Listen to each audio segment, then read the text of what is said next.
नमस्कार, divine fragrance टॅरोमध्ये तुमचं स्वागत आहे. आज आपण सिंगल रीडिंग करणार आहोत, टाईमलेस आहे.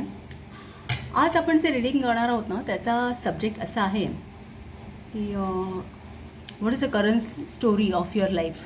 तुमच्या आयुष्याची सध्याची कथा काय आहे ते आपण पाहणार आहोत. आणि त्यासाठी हे 4 कार्ड्स मी ड्रॉ केलेले आहेत. ॲक्च्युली हा जो डेक आहे ना, ह्या डेकमधले 4 सूट आहेत. त्या प्रत्येक सूटमधलं एक कार्ड मी ड्रॉ केलेलं आहे. सो ह्या कार्ड्सवरून आपण एक साधारणतः तुमच्या लाईफची स्टोरी पाहण्याचा प्रयत्न करणार आहोत. सो रीडिंगला स्टार्ट करूया. आता हे पहिलं जे कार्ड आहे ना, मेडेन, हे तुमच्या कथेतलं एक मोस्ट डोमिनंट सत्य आहे असं म्हणता येईल. महत्त्वाचं कार्ड आहे जिथे तुम्हाला एक जाणीवपूर्वक लक्ष देणं गरजेचं आहे या मेडेनकडे. ही मेडेन ही कोण आहे माहिती आहे का? ही मेडेन ही यौवनाच्या उंबरठ्यावरती येऊन टाकलेली स्त्री आहे. तिच्याकडे साधेपणा आहे, सोज्वळता आहे, पावित्र्य आहे, तसेच कामुकता आहे. एक प्रकारे ना ही सगळी कार्ड्स एक प्रकारे प्रतिकात्मक आहे. सो त्यातून जो अर्थ तुम्हाला घ्यायचा आहे, तुमच्या आयुष्याला जसं लागू होईल ना तसं तुम्ही घ्या. सो ही जी मेडेन आहे ती आता आयुष्याच्या एका दुसऱ्या पर्वामध्ये प्रवेश करण्यासाठी सज्ज आहे. मग दुसरं पर्व कोणतं? तर कुमारीपासून आईपणापर्यंतचा हा प्रवास तिला करायचा आहे. तिच्यापुढे आता खूप बरीच आव्हानं येणार आहेत, पण त्यासाठी लागणारं सगळं स्ट्रेंथ, पोटेन्शियलसुद्धा तिच्याकडे आहे. ती एक थोडीफार बालिश असेल, गोंधळलेली असेल, पण तितकीच ती त्या पुढच्या नवीन आयुष्यासाठी उत्सुक आहे. सो इथे सांगायचं असं आहे की तुमच्याकडे सुद्धा ही अशीच ऊर्जा आहे, असंच पोटेन्शियल आहे. कदाचित तुम्हाला तुमच्या करिअरमध्ये, तुमच्या स्पिरिच्युअलिटीमध्ये ग्रो करायचं असेल, काहीतरी ध्येय गाठायचे असतील, काहींना कॉम्पिटेटिव्ह एक्झाम्स द्यायच्या असतील, एखाद्या नवीन नात्याची सुरुवात करायची असेल. सो तुमच्यासमोरसुद्धा बरीच आव्हानं आहेत आणि तुमचा दृष्टिकोनसुद्धा या मेडेनसारखा सकारात्मक आहे आयुष्याकडे बघण्याचा. तुम्ही मनाने, शरीराने पूर्ण तयार आहात या पुढच्या आव्हानासाठी, पुढे आगेकूच करण्यासाठी. तुमच्या आयुष्यामध्ये तुम्ही या थ्रेश होल्डवरती आहात, या उंबरठ्यावरती उभे आहात. तुमची तयारी जरी असली ना तरीसुद्धा एक अनामिक भीती तुम्हाला तुमच्यामध्ये दाटून आली असेल. कारण इथून पुढे तुम्हाला एका नवीन रिॲलिटीमध्ये जगावं लागणार आहे. तसं बघितलं तर आपण रोजच बरीच आव्हानं पेलत असतो. एका दरवाज्यातून आपल्याला दुसऱ्या दरवाज्यातून असे बरेच दरवाजे आपल्याला पार करावे लागतात, एक प्रवास करावा लागतो. पण हा जो काही उंबरठा आहे ना, जो आता तुम्ही येत्या काळामध्ये ओलांडणार आहात, तो हा नेहमीसारखा नाही आहे. या उंबरठ्या पलीकडे एक नवीन आयुष्य तुम्हाला खुणवतं आहे. तिथे प्रवेश करण्या अगोदर तुम्हाला तुमचं आताचं जे मी पण आहे ना ते मागे सोडून द्यायचं आहे. एक नवीन क्षितिज तुम्हाला खुणवत आहेत या उंबरठ्याच्या बाहेर. असं समजा की हे एक प्रकारचे इनिशिएशन आहे, एखादी नवीन सुरुवात, पूर्ण नवीन सुरुवात. इथून पुढे तुमच्या व्यक्तिमत्वाचा काही भाग पूर्ण विरून जाईल, जेणेकरून पुढे येणाऱ्या काहीतरी नव्यासाठी एक स्पेस निर्माण व्हावी म्हणून. एक प्रकारे तुम्ही समजा की एखादी मेटाफोरिकल डेथच म्हणायला हवी आणि ती होणं गरजेचं आहे या पॉईंट ऑफ टाईमला, असं हे कार्ड सांगतं. कदाचित त्यानंतर काही लोकांच्या नजरेत तुम्ही अनोळखी व्हाल. अगदी तुम्हाला सुद्धा एखाद्या क्षणी असं अचंबा वाटेल एक स्वतःबद्दल. हा उंबरठा ओलांडताना कदाचित तुम्हाला असं जाणवेल की पायाखालची जमीन सरकते की काय, असा कदाचित भास होऊ शकतो. एंजल सांगतात, बस एकच पाऊल जिद्दीने पुढे आणा, घाबरू नका. युनिवर्स तुमच्या पाठीशी आहे.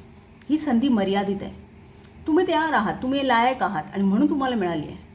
फक्त एक पाऊल तुमच्या उज्ज्वल भविष्यासाठी पुढे आणा. ही थ्रेशहोल्ड ओलांडून, हा उंबरठा ओलांडून एक नवीन रिॲलिटीमध्ये जेव्हा तुम्ही प्रवेश कराल ना,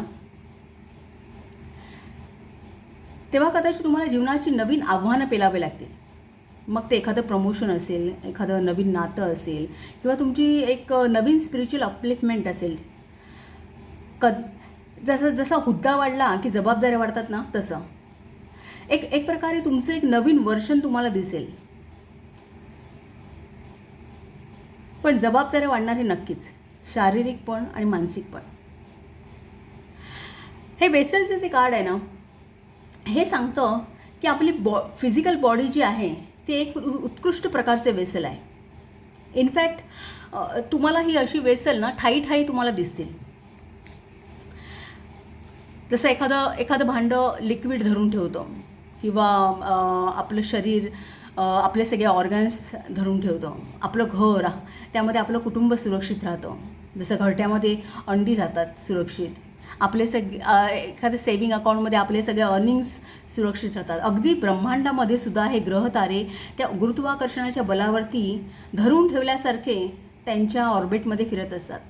सांगायचं हेच आहे की आपले शरीर हे एका प्रथम दर्जाचं वेसल आहे, जिथे आपण पहिल्या श्वासापासून अंतिम श्वासापर्यंत राहतो. मग त्याकडे आपल्याला लक्ष नको का, असं एंजल फिचा सांगतात. सो ही नवीन रिॲलिटीची नवीन आव्हानं जर तुम्हाला चोख बजावायची असतील ना, तर हे वेसल इंटॅक्ट असणं गरजेचं आहे.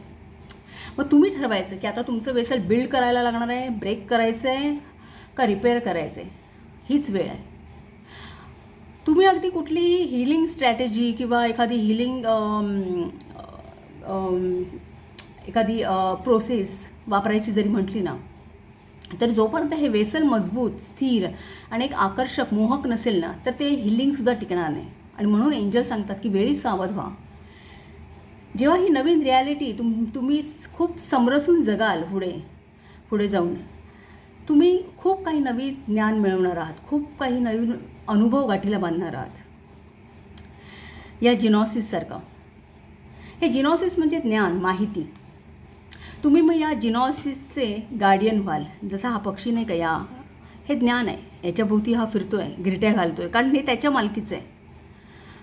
तुम्ही असे व्हाल, गार्डियन ऑफ जिनॉसिस. म्हणजे काय, तर या रिॲलिटीमध्ये तुम्हाला खूप आव्हानं पेलावी लागतील. एखादी अशी सिच्युएशन तुम्हाला येऊन ठाकेल तुमच्यासमोर की त्यावरती तुम्ही कधी काम केलंच नाही आहे, तुमच्याकडे पुरेसा अनुभवही नाही आहे, आणि इतर फॅक्ट्स, फिगर्स जे काही अवेलेबल आहेत ना, ते सुद्धा तोकडे पडत आहेत. आणि मग अशा वेळी तुम्हाला त्या सिच्युएशनमधून मार्ग काढण्यासाठी स्पेशल एफर्ट्स, काहीतरी एक्स्ट्रा एफर्ट्स घ्यावे लागतील. गाठीला बसलेला सगळा ज्ञान, पूर्वीचा पुरा अनुभव तुम्हाला वापरावा लागेल. तुम्ही एक नवीन मार्ग निर्माण कराल त्यातून बाहेर पडण्यासाठी. आणि मग तो तुमचा जो अनुभव असेल ना, त्याच्यावरती फक्त तुमचा मालकी हक्क असेल. ते फॅक्ट्स बनतील मागून येणाऱ्यांसाठी अशाच एखाद्या अज्ञात प्रश्नावरती उकल शोधताना ते फॅक्ट्स म्हणून त्यांना वापरता येतील. आणि त्या इतर सगळ्यांना ते सहाय्यक होतील असं म्हणता येईल. सो हे न थांबणारं चक्र आहे एक प्रकारचं. पण या प्रोसेसमध्ये तुम्हाला तुमचं एक नवीन वर्जन प्राप्त होईल. एक तुम्ही एक नव्याने तुम्ही स्वतःला भेटाल. तुम्ही फॉरएव्हर चेंज व्हाल. आणि म्हणून एंजल सांगतात, जेव्हा तुम्ही या रिॲलिटीमध्ये प्रवेश कराल ना, तेव्हा पूर्ण इच्छाशक्ती वापरून, मेहनत घेऊन तुमचं पॅशन फॉलो करा, तुमचं पॅशन स्टडी करा, असं सांगतात.